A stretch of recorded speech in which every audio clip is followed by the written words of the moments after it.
Hey everyone, Mike with On Point Preparedness here. Got some free time on my hands this weekend, so going to do a lot of recording and get some big videos out to you, hopefully by the end of this weekend, no later than the beginning of the week.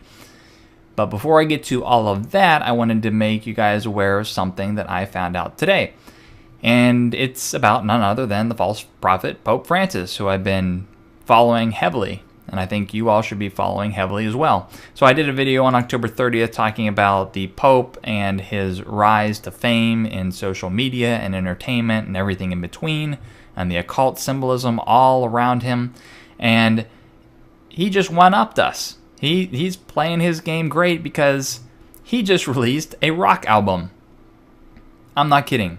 He released a music album, rock album, called Pope Francis Wake Up. Music album with his words and prayers. So they've literally taken his most famous speeches and they've put it to music. I just couldn't pass up on this. I had to download the booklet and look into this a little bit more, and it's pretty interesting with what he has to say in it. So here is the actual album cover booklet. I'll put the link in the YouTube description so you guys can see it. And they have Italian and English transcriptions of his words.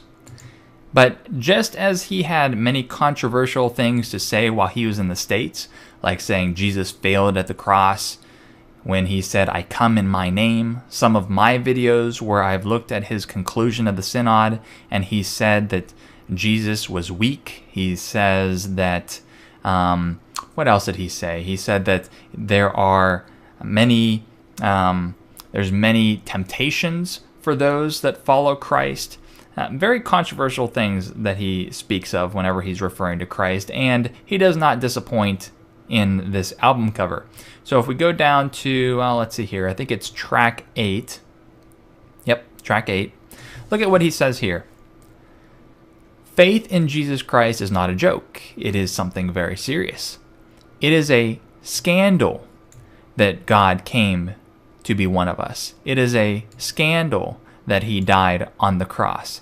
It is a scandal, the scandal of the cross, much like the failure of the cross. The cross continues to provoke scandal. Okay, well, people said when he said Jesus failed at the cross, oh, well, he said it was because it was humanely failing at the cross. He didn't say that Jesus was a failure.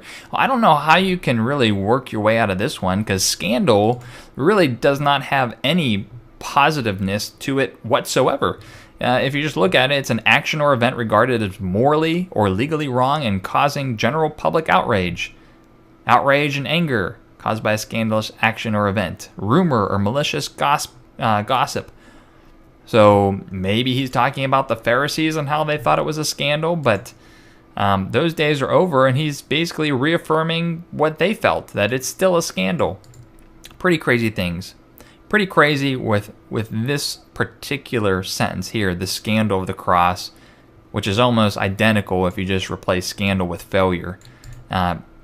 This is really showing his hand in more ways than one that he is not who he says it is. Anyone that still hasn't woken up to the fact that this guy is a heretic, and not only that, most likely the false prophet and the last pope, you just have to look. You don't even really have to look hard, guys.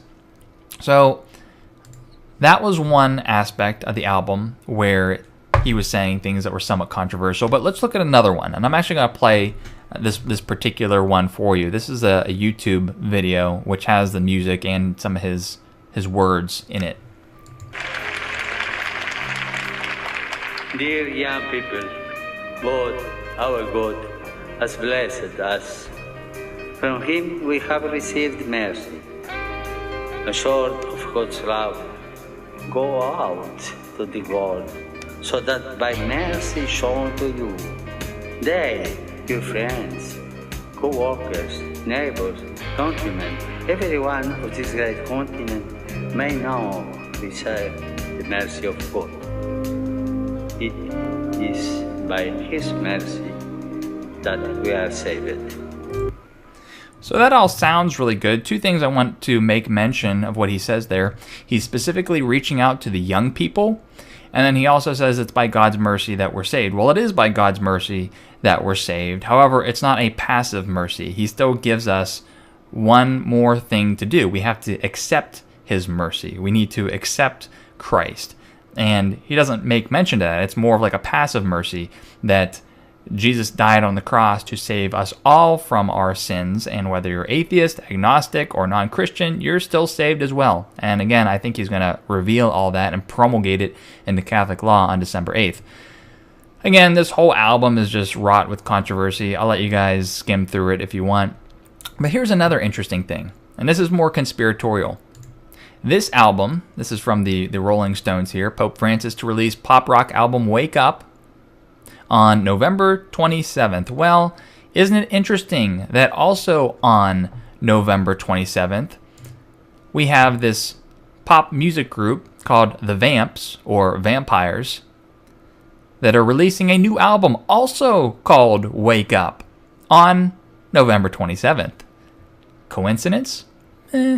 Maybe. I don't know. But it's interesting that, remember I said if you go to this album, little snippet here, he talks to the young people and he's saying wake up, and he's saying move forward. Here in the Vamps, it's talking about waking up, join the revolution. If you actually watch their album cover, it's talking about the dawn of a new day, and everyone in it is the young people.